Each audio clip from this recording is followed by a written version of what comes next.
Բարև ձեզ սիրելի ռադիո լսողներ, հանրային ռադիոյի եթերում բարձր գրականություն նախագծի հերթական հաղորդումն է, ես Արքմենիկ Նիկողոսյանն եմ։ Եթե հետևում եք ժամանակակից գրականությանը, ապա կարող եք փաստել,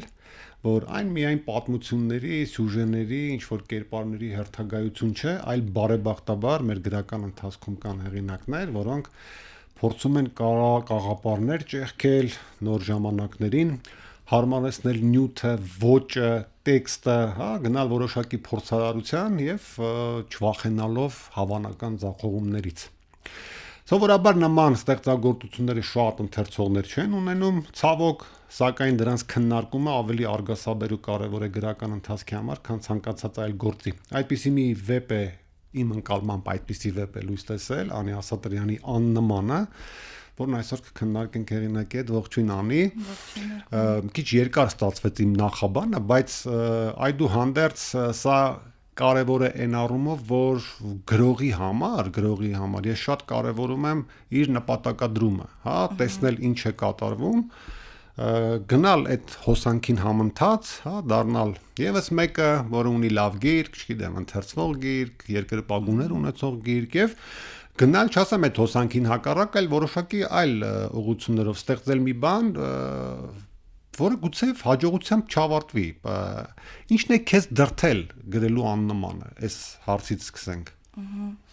Շատ լավ, շնորհակալություն հրավերի եւ հարցի համար, Արքմենիկ եւ նախաբանի։ Ուրեմն նպատակադրումներից եթե խոսենք, ինձ համար նպատակադրումը այն նպատակադրումն է արկա եւ ակտիվ եղել, երբ որ սկսել եմ աշխատել, որպիսին որ ունենում են մարդիկ, երբ որ իրենց համարում են արվեստագետ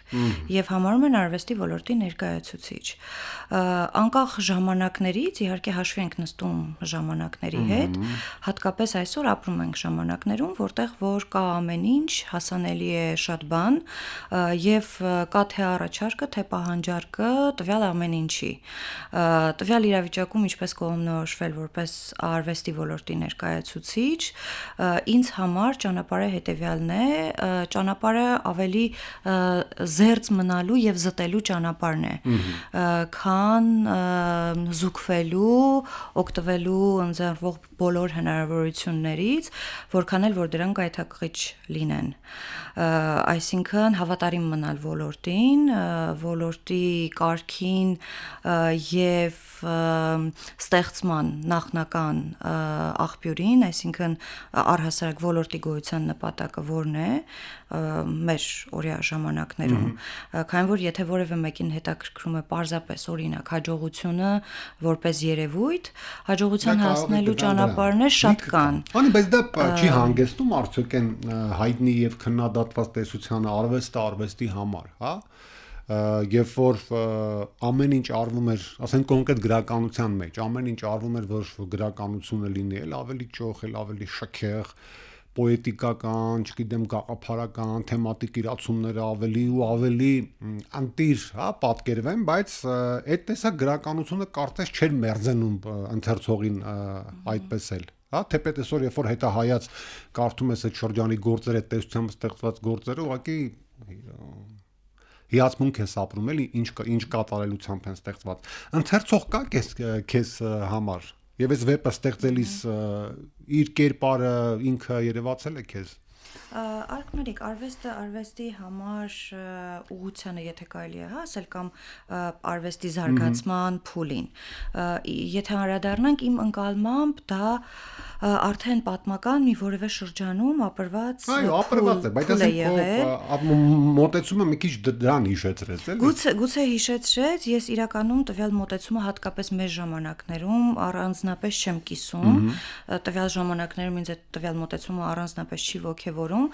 քանի որ կարծում եմ, որ ապրում ենք շատ խաչմերուկային, շատ պատասխանատու, շատ թեժ ու գերլարված իրավիճակներում, եւ արվեստը այստեղ ունի հստակ իր գործառույթը, հստակ անելիքը, եւ մի կողմ քաշվելը ու ասելը պարզապես արվեստի համար, անձամբ ինձ համար արդարացված չի լինի։ Դրա համար ես ինքս փորձում եմ այդ ուղղությամբ չշարժվել։ Շատ լավ, գանք հիմա վեպին եւ փորձենք իր այսպես նաև ճանապարհները դեպի կյանք բերող, հա, որոշակի առումով շրջանառել, դեպ չեմ ուզի միանգամից վերնագիրը քննարկենք, որովհետև ինձ համար վեպի ամբողջական ընթերցումից հետո երբ որ կոդեր, որոշակի հարցեր պարզ են դառնում, սա ոչ այնքան անուն է, հա, թեպետ վեպի ընթերցումից կարելի է տպավորություններ ստանալ, որքան ձևակերպում Նախ ես չգիտեմ ինչքանով ես համաձայն դրա հետ թե չէ, մագդիր, որը կարելի է տալ վեպի յուրաքանչյուր հերոսին, սկսած 3-ից, հա, 3 կանոնցից եւ գումարած Էդվինին։ Աննման բնորոշումը կարծում հատկանշական է բոլորի համար եւ կարծում եմ որ որոշակի աննմանությամբ են հատկանշվում են արարքները, որոնք կատարվում են վեպում, են ուղիները, որոնք հերոսները ընտրում են վեպում, ամեն մեկը իր ճանապարհը, իր փորձը, իր փորձառությունը ես այդպես այնուամենայնիվ ընկալեցի, բայց մյուս կողմից սա նաև հուշում է, բայց այսպիսի մի հարց անի վեպում այսպիսի պարադոքսալ բան կա, նախ կարծես թե հերոսուհիները հրանուշից սկսած փորձում են ազատագրվել անվան ինչ որ բաղադրիչներից, հա, հրանուշը վերածել անուշի, հետո ընդհանրապես նույշի եւ ինքնության կամ ինքնության իրենց դուր չեկած մասի որոշակի հրաժարումներ ապահովել, բայց երբ որ արդեն վեպի ընթացքն է գալիս, դու տեսնում ես, որ իրականում սա ոչ թե ինքնության հրաժարում է, այլ ընդհակառակը ինքնության փորձ, հա, հիմա այդ անմասնիկի ժխտումը, որ կա նաև մյուս անունների անգինի, հա, աննմանի այդ անունների մեջ, ի վերջո ուր է տանում, սա ի վերջո ինքնության հրաժարման մասին վեպ է, թե ինքնության որոնման մասին վեպ է։ Եթե այդպես ձևակերպենք, որոնումը կլինի առաջնահերթ, քանի որ փոփոխությունը անվանումների տեղի ունենում պատմության սկզբում եւ նմանատիպ մի հանգրվանի են գալիս պատմության ավարտին, այսինքն մեծ տոկոսը ընդհանուր պատմության ընթացքի հենց որոնման ընթացքն է կարելի ասել։ Ես կարող եմ հետեւյալ կերպ ընթերցել անվան ձևափոխությունները, քանի որ անվանումը մի բան է, որ մեզ տրվում է ծննդյան օրոք եւ մեզ տրվում է եւ կարող ենք հաս չլինել դրա հետ օրինակ մեզ տրվում է, այսինքն սա մեզ հուշում է որոշակի ժառանգության մասին անկախ մեր մասնակցությունից մենք գտնում ենք փոքր ոչ գիտակցություն դեռևս ձևավորված չի եւ ժառանգություն ենք ստանում որոշակի մի բան, որը հետո կրում ենք ընթացքում ես կարծում եմ, որ կերպարները շատ բնական կերպով որոշակի տարիքում հարցադրման առաջ են կանգնում, թե ինչ է իրենց ժառանգվել, ժառանգության հետ կապված ունենում են կոնֆլիկտ, եթե կարելի է այդպես ձևակերպել, եւ ավելի լավ տարբերակ չեն գտնում, ինչ կարելի է անել, այսինքն շատ արագ ժամանակակից մեթոդի միջոցի են դիմում, որը կրճատումն է, եւ հետագայում մենք տեսնում ենք, որ երբ որ առանց երկար մտածելու, ինչպես իրենք կրճատում են ժխտական նախածանցը, կարող էին նաեւ վերջից կրճատում անել, պատահականության սկզբունքով առանց իմացության կտրում են Կարծում պատահականության սկզբունքը կա, բայց այնուամենայնիվ նայել է հատկանշական, որ կրճատված անունները եւս իմաստավոր են, հա, եւ գինը եւ նմանը եւ նույշը, հա, իրենց հատկապես անույշը, այդ իմաստավորի խնդիրը տեսես ինչպես ընկալեցի, որ անգամ իրենց ուզած իմաստները դնելու, փնտրելուց անկախ ցանկացած այ ասացիր վերջում էլա իմաստ չէ տալիս եթե վերջից ես կրճատում անկախ ամեն ինչից այդ անունները իմաստավոր են այսինքն տես ինքնությունը կա ինքնին եթե այսպես ձևակերպեմ էլի ես դրա համար վեպի հերոսների որոշ փնտրտուքներ այնուամենայնիվ ընկալեցի ոչ այնքան դրական իմաստով, որտեղ երբ որ ասում ենք ինքնության փնտրտուք, ինչ որ դրական բան կա, չէ՞ մեջը, այլ այսպես մոլորվածության իմաստի գոյության չընկալման խնդիր կար, կարելի է քո հերոսներին այս առումով տխմար բառ ասեմ, երևի այս դեպքում օրինակելի ընկալել իրենց որպես հետաքրքիր հարց է, օրինակելի, այդ մասին ճիշտ ասած չեմ մտածել, կարելի է դիտարկել օրինակելի թե ոչ, պարզապես իրենց առանձնահատկությունը շատ լավն է ձևակերպում, որ ոչ այնքան դրական որոնման մեջ են, ավելի շատ իրենց կորցնելու ընթացքի մեջ են, այսինքն ստացվում է կերպարները կարծում են, որ իրենք իրենց փնտրելու ընթացքի մեջ են, բայց այդ կրճատման ընթացքը նաև իրենց հետ է տեղի ունենում, եւ եթե ուշադիր ենք հետևում սյուժեին, տեսնում ենք, որ ուրեմն կերպարներն իրենց փնտրում են ոչ թե զրոյական կետից, այլ իրենց փնտրում են արտաքին աշխարհում արդեն իսկ գոյություն ունեցող չափանիշերին ի նմանության։ Ի նմանություն։ Այդ եղածի մեջ փորձում են հաճախ կրկնօրինակելով, փորձելով նմանվել, մենք այնտեղ տեսարան ունենք, որ երբ որ իրենք ճամփորդում են եւ գտնում են օտար այլ ազգի միջավայրում, խուսափում են նույնիսկ միմյանց հետ հայերեն խոսել եւ խոսում են օրինակ անգլերեն, քանի որ դա համարվում է ավելի ընդունելի, ավելի ստատուսային, կարելի է ասել, լեզու տվյալ միջավայրում։ Եվ մենք տեսնում ենք, որ իրական փնտրտուքը վեպում փոխարինվում է այդ եղած ձևերը կրկնօրինակելու, նմանակելու ընթացքով, որն էլ գուցե հենց այդ կորստի էլեմենտը կարելի է համարել։ Ես այդտեղ ավելի ողբերգական շերտեր տեսա, երբ որ ասենք ազգությունը արդեն այս դեպքում, եթե նկատի առնենք, այդ լեզվի չխուսափենք այդ բառից, ուրացում էր դա ըստ ամենայնի, ինչքան էլ տարբեր էտիկետներով նայենք, եւ այստեղ ինձ համար ավելի ողբերգական էր այդ հրաժարումները անուններից այն առումով, որ շատ հայկական անուններ էին, որովհետեւ օրինակ եթե Հրանուշի անունը վերլուծենք, Հուրիկը հուր է, չէ, հոդակապի գոյությունը այդ անվան մեջ, թեպետ եթե առանձնացնում ենք անույշ է, բայց ինքը նաև հոդակապ էր գտել, այսինքն նույնիսկ լեզվական գործոնի տեսանկյունից իրենք շատ հայկական անուններ են, պատահական չի, որ հենց հայերենին բնորոշ նախածանցներն են հետո տարանջատվում եւ ստացվում են անուններ, ինչքան էլ հիմա դրանք արտասանենք եւ դրանց մեջ շատ հայկական բան տեսնենք, որ կարող են նաև այդ տարադարձման արդյունքում լրիվ օտար անունների տպավորություն թողնել։ Պատկերացրու լատինատար հանդիպում ես նման անվան, էլի, երբեք մտքովդ չի անցնի, որ դա հայերեն է, բայց մի կետի էլ վերադառնամ այդ ողբերգականության ճանապարհորդության ֆենոմենը, ընդհանրապես ճամփորդական վեպեր աշխարհում շատ կան եւ ընդհանրապես ճանապարհորդությունը դեռ անտիկ գրականությունից միշտ հերոսների ինքնամաքրման, որոշակի հանգրվանի հասնելու մեթոդն է։ Եթե շատ հեռու չգնանք, Ոդիսևսը բավական է, իր Իթակե վերադարձի ճանապարհը, որպես այդ ֆենոմենը վերլուծենք։ Այս դեպքում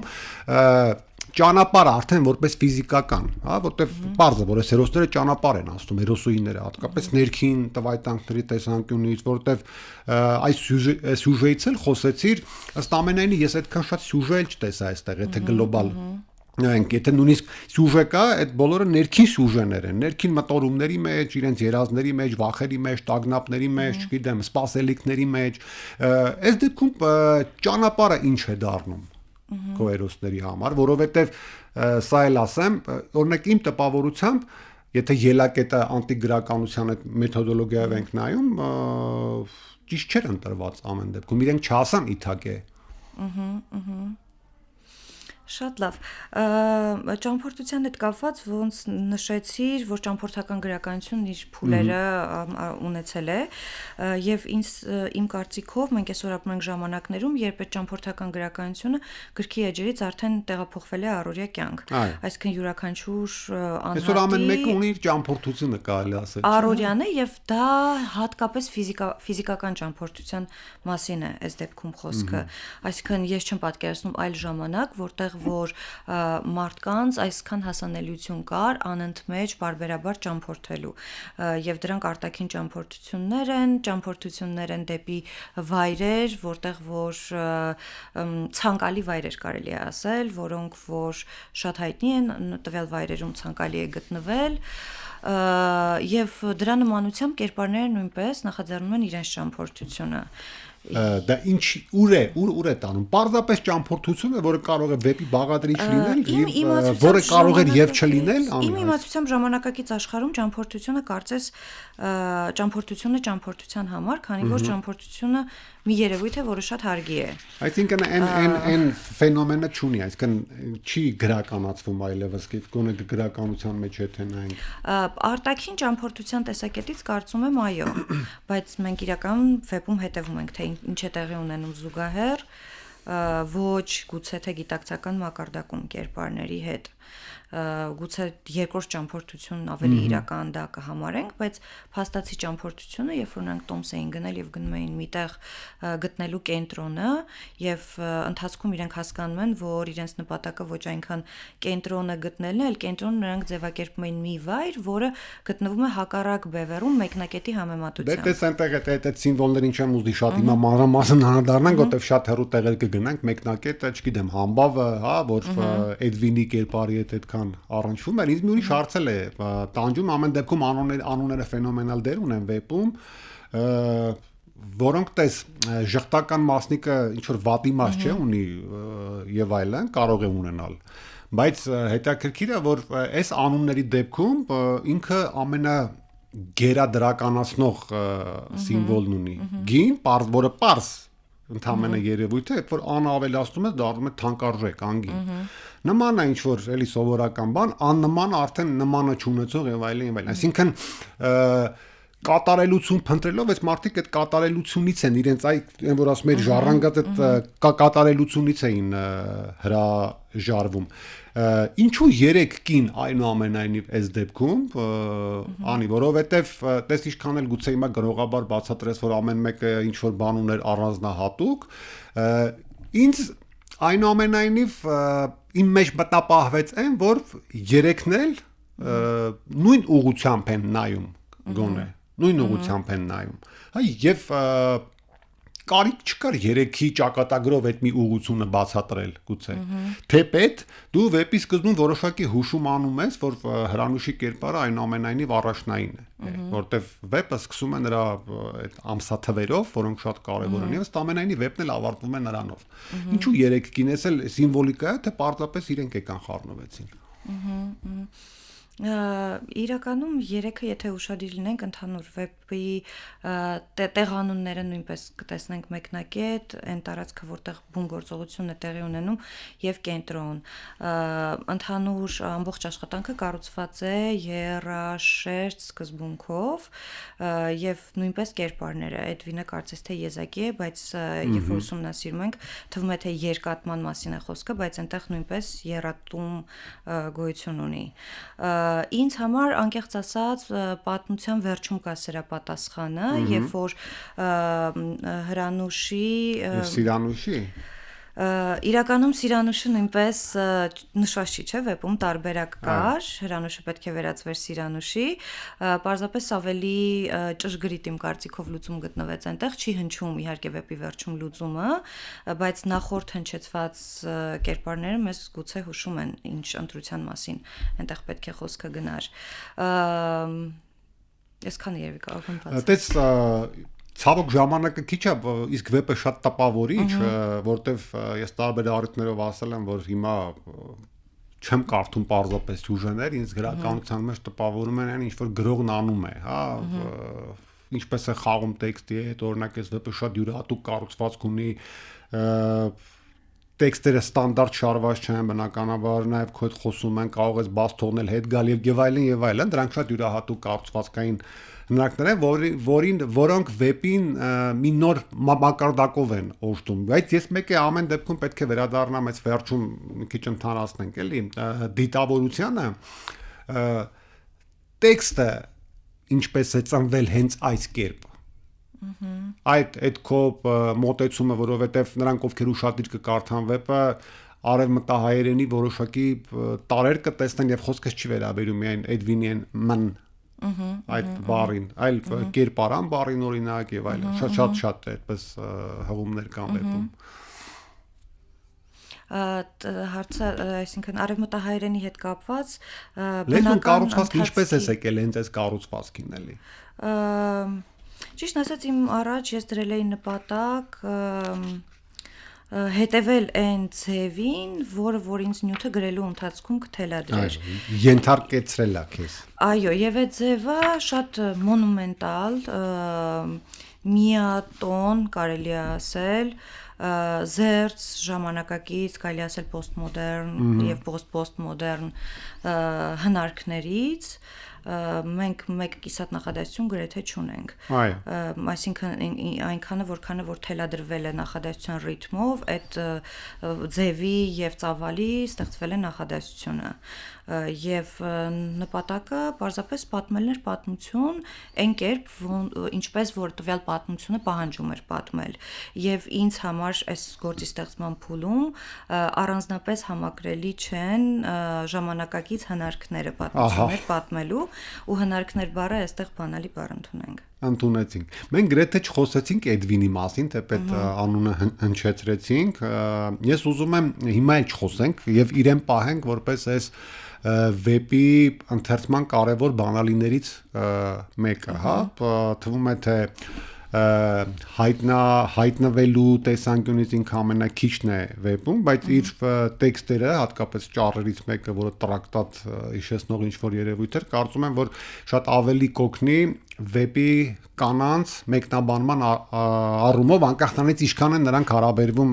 Էդվինի հետ, ինչ չափով։ Կարդում էի ու մտածում ցանկացած անվան մեջ ինչ-որ իմաստ կա։ Էդվինի անունը ինչպես է ընտրվել, սա էլ ասենք ու հետո թողնենք մեր ընթերցողը կարդա մնացածը։ Էդվինի անունը պարզապես հենց Էդվին էր։ Իրական տղա է։ Ծանոթացանք, չէ։ Պարզապես Էդվին էր, բայց պատմության վերջում մենք իր անվան իրականնել ենք ծանոթանում։ Այո, դե ուզում եմ ինտրիգներ թողնեմ էլ ընթերցողի համար։ Լավ, ես իսկապես մեր սիրելի ռադիոլսողներին պետք է ասեմ, որ շատ տպավորիչ վեպ է, եթե չասենք աննման, էլի։ Եվ դրա քննարկումը կարող է երբեմն ժամեր տևել, ես ուզում եմ հույս հայտնել, որ վեպը շատ կընթերցվի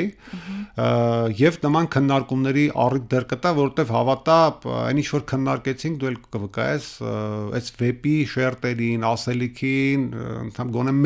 1% էլ այդքան չէր առնչվում, ուսամ այդ ընթերցումները կլինեն ապագայում։ Շնորհակալ եմ։ Ես եմ շնորհակալ։ Սիրելի ռադիոլսողներ, վերջում գիտեք, պետք է հիշեցնեմ, որ հանրային ռադիոյի եթերում բարձր գրականություն նախագծի հերթական հաղորդումներ, ես Արքմենիկ Նիկողոսյանն եմ, զրուցում էի արձակագիր Անի Ասատրյանի հետ, մեր զրույցի թեման նրա աննման վեպն էր։